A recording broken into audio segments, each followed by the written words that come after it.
Hello बच्चों, तो आज हम लोग स्टार्ट करने वाले हैं निद्रा के बारे में पढ़ेंगे। ठीक है।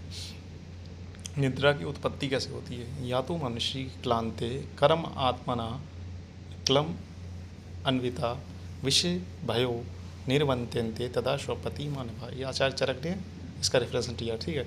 जब कार्य करते करते मन थक जाता है तथा इंद्रियां भी थक कर अपने अपने विषयों से निवृत्त हो जाती है तथा उन्हें त्याग देती हैं, तो मनुष्य को निद्रा आ जाती है। मतलब जो भी आप काम कर रहे हो उससे थक गए हो और फिर जो भी तुम सोच रहे हो या जो भी समझ रहे हो दिमाग से, वो सब अगर उससे निवृत्त हो गई इंद्रियां और मन, तो फिर आपको नींद आ जाएगी। निद्रा की संप्राप्ति श्लेष्म वर्तेषु स्रोत्साह शु श्यामा श्यामादु श्यामादु परेतेषु च इंद्रियेषु स्वकर्मयो निद्रा विशति देहिना। इसलिए शरीर में उत्पन्न श्लेष्मा द्वारा स्रोतों के अवरुद्ध होने पर तथा इंद्रियों द्वारा अपने अपने शब्द आदि विषयों को ग्रहण करने के कारण उत्पन्न हुई थकावट से इंद्रियां अपने अपने विषयों से निवृत्त हो जाती हैं तथा उन्हें त्याग देती हैं। ठीक है। इसका परिणाम स्वरूप निद्रा आती है। निद्रा के भेद जो बताए गए ये श्लोक बहुत इंपॉर्टेंट है और काफ़ी मतलब फर्स्ट ईयर में पूछा जाएगा, सेकेंड ईयर में पूछा जाएगा, थर्ड ईयर में भी पूछ सकते हैं। ठीक है। तो निद्रा के भेद क्या होते हैं। तमो भवा श्लेष्म समुद्भवा च मन शरीर संभवा च आगंतुकी व्याधि अनुवर्तनी च रात्रि स्वभाव प्रभा च निद्रा। ये निद्रा के जो 6 भेद बताएंगे आचार्य चरक ने। आचार्य जो सुश्रुत हैं उन्होंने 7 बताए हैं। ठीक है। तमोभव मतलब शरीर के तम गुण की अधिकता कारण जो निद्रा उत्पन्न होती है उसे तमोभव निद्रा कहते हैं। यह निद्रा मृत्यु के समय आती है। ठीक है। श्लेष्म समुद्र कफ की अधिकता के कारण उत्पन्न होने वाली निद्रा को श्लेष्म समुद्र भव निद्रा कहते हैं। मन शरीर समूह अत्यधिक मानसिक एवं शारीरिक कार्य करने से जब मन एवं शरीर थक जाता है तो उस समय जो निद्रा आती है उसे मन शरीर संभवा कहते हैं। आगंतुकी यह निद्रा बिना किसी कारण के अरिष्ट रूप में आती से तमोगुण की प्रबलता से सारे स्रोत अवरुद्ध हो जाते हैं। व्याधि अनुवर्ती यह निद्रा किसी व्याधि के कारण तथा कफज रोगों में यह निद्रा अधिक आती है। मतलब किसी भी जैसे कोई बीमारी नहीं होती, स्लीपिंग सोमनिया हो गया, तो बच्चे को या बड़े को ज़्यादा नींद आ रही है तो वो किसी स्पेसिफिक डिसीज से को रिलेट करता है। आगंतुकी क्या होती है। आगंतुकी मतलब आपको कोई ऐसा डिसऑर्डर हुआ, अचानक आपको बहुत ज़्यादा नींद आने लगी, तो ये अधिकतर इस लक्षण में मतलब किसी की मृत्यु बहुत निकट आ गई तो उसको बहुत ज़्यादा नींद आने लगती है। मन शरीर संभवा की बात करें, मन शरीर श्रम संभवा यानी कि आपने दिमाग से बहुत ज़्यादा काम किया, मतलब सुबह से शाम तक आप किसी काम में लगे हुए हैं, आपका शरीर भी थक गया है, आपका मन भी थक गया, उस समय जो नींद आएगी मन शरीर संभवा हो गई। श्लेष्म समुद्र हवा की वो वाली नींद होती है जब आपके मतलब जो स्रोतस हैं वो पूरे मतलब कफ से पूरे तरीके से भर जाएँ तो श्लेष्म हवा होती है। ठीक है। तमो भवा क्या होती है। तमो भवा वो होती तम गुण की अधिकता के कारण। देखो तमो में क्या होता है, आलस्य होता है, मतलब इतना ज़्यादा आलसी हो गया कि हमेशा सोता ही रहता है। अधिकतर ये अरिष्ट में ही आती है। आचार्य सुश्रुत के मैंने जो 7 बताए थे, 7 नहीं उन्होंने 3 बताए हैं, वैष्णवी, तामसी और वैकारिकी। ठीक है। वैष्णवी क्या होती है। यह निद्रा भगवान विष्णु की माया स्वरूप होती है। यह स्वभाव से सभी को अपने वश में कर लेती है।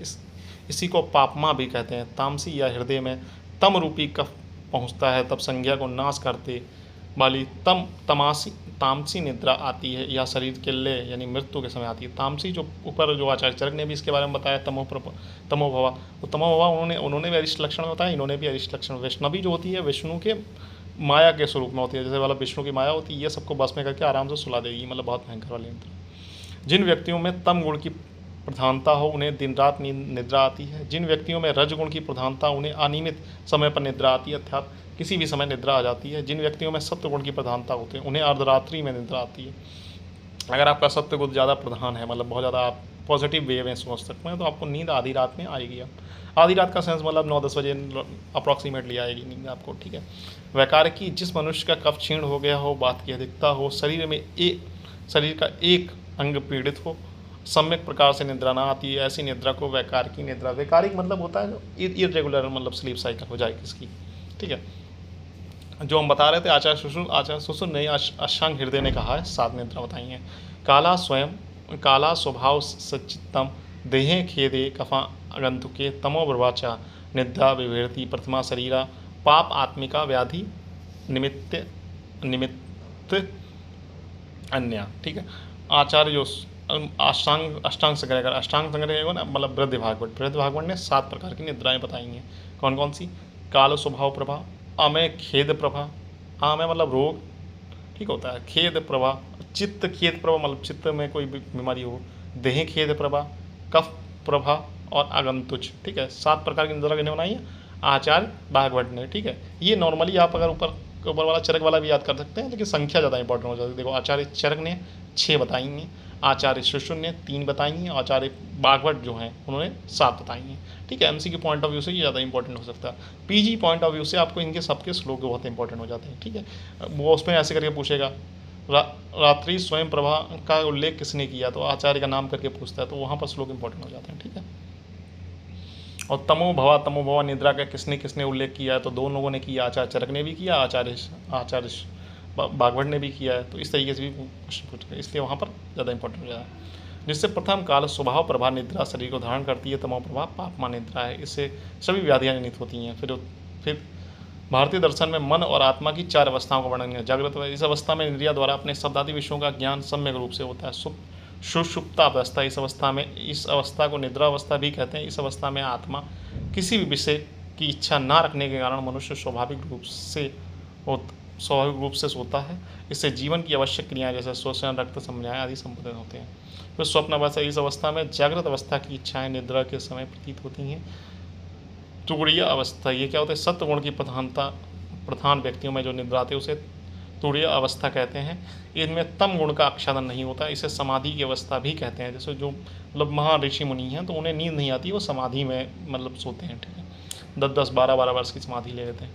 हम लोगों को नॉर्मली जो आती है स्वप्न अवस्था आती है, सूक्ष्म अवस्था आती है, जागृत अवस्था। जागृत अवस्था में क्या हम लोग जग रहे हैं नॉर्मली।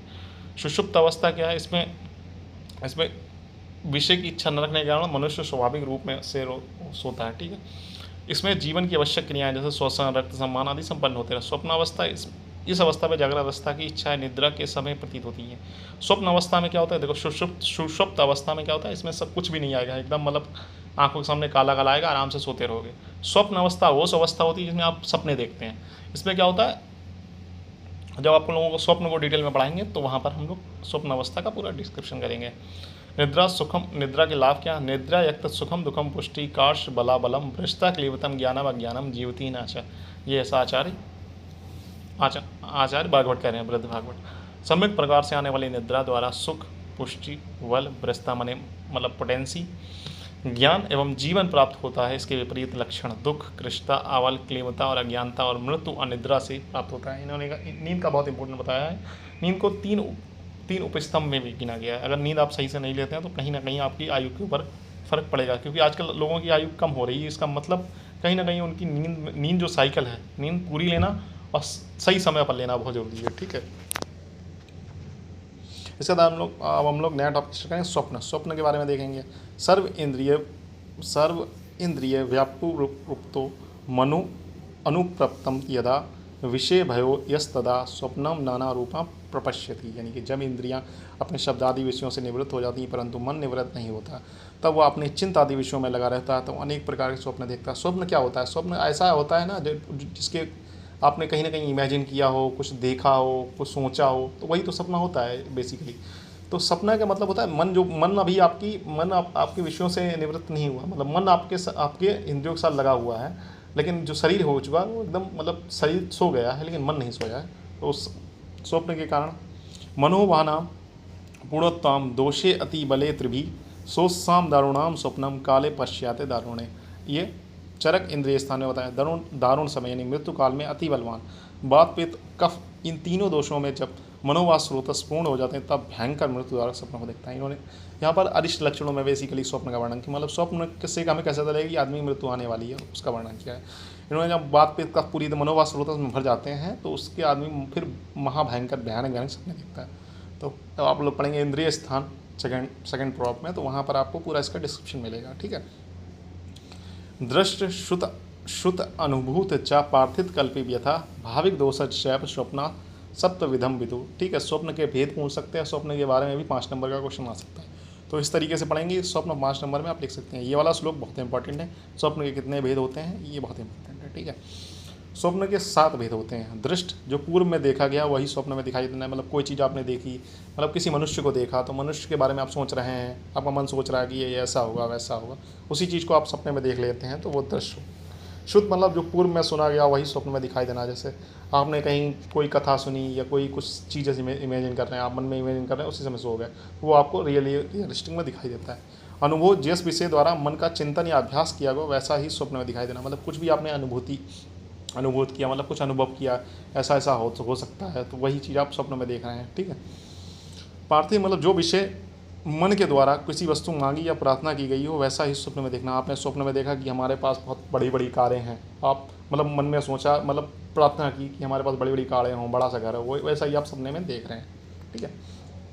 कल्पित मतलब जो कल्पना की गई वैसा ही स्वप्न में दिखाया। आपने कुछ पार्थिव और कल्पित मतलब एक जैसे हो जाता है। कल्पित मतलब आपने कल्पना करी है, सिर्फ इमेजिनेशन। पार्थिव मतलब आपने मांगा है, मतलब भगवान के पास गए, वहाँ आपने कोई चीज़ मांगा, भगवान ऐसा काम कर दीजिए, वही चीज़ आप सपने में देख। कल्पित मतलब आपने सिर्फ कल्पना की है, ठीक है, उस चीज़ की। भाविक मतलब जो शुभ अशुभ फल देने वाला, ये भाविक मतलब जो भाव के कारण होता है, ये शुभ अशुभ फल देने वाला। दोषर मतलब वाता स्वप्न, पित्त स्वप्न, कफन स्वप्न दिखाई देना। ठीक है। स्वप्न में किसी व्यक्ति की वातज आदि प्रकृतियों का ज्ञान करते हैं। जैसे प्रारंभ में 5 स्वप्नों का कोई फल नहीं होता, अंतिम के 2 स्वप्नों का फल होता है। यानी भाविक और दोषज जो सपने होते हैं उनका फल होता है, ऊपर के जो 5 हैं उनका कोई फल नहीं होता। मतलब अगर वो सपने आप कुछ भी मतलब इमेजिनेशन करके आप देख रहे हो सकता है उसका फल मिल भी जाए, लेकिन बेसिकली नहीं होता। लेकिन जो दोषज होते हैं, जैसे भाविक हो गया, मतलब भावना के अनुसार, मतलब ऐसी चीज़ ऐसे होना चाहिए, ऐसा हो, तो वो चीज़ होगी। ठीक है बच्चों, फिर मिलते हैं नेक्स्ट लेक्चर में। तब तक के लिए हैव अ नाइस डे। पढ़ते रहें, मस्त रहें। ठीक है। अगर कोई समस्या होती है, कोई भी टॉपिक नहीं समझ में आता तो दोबारा पूछ सकते हैं। ठीक है।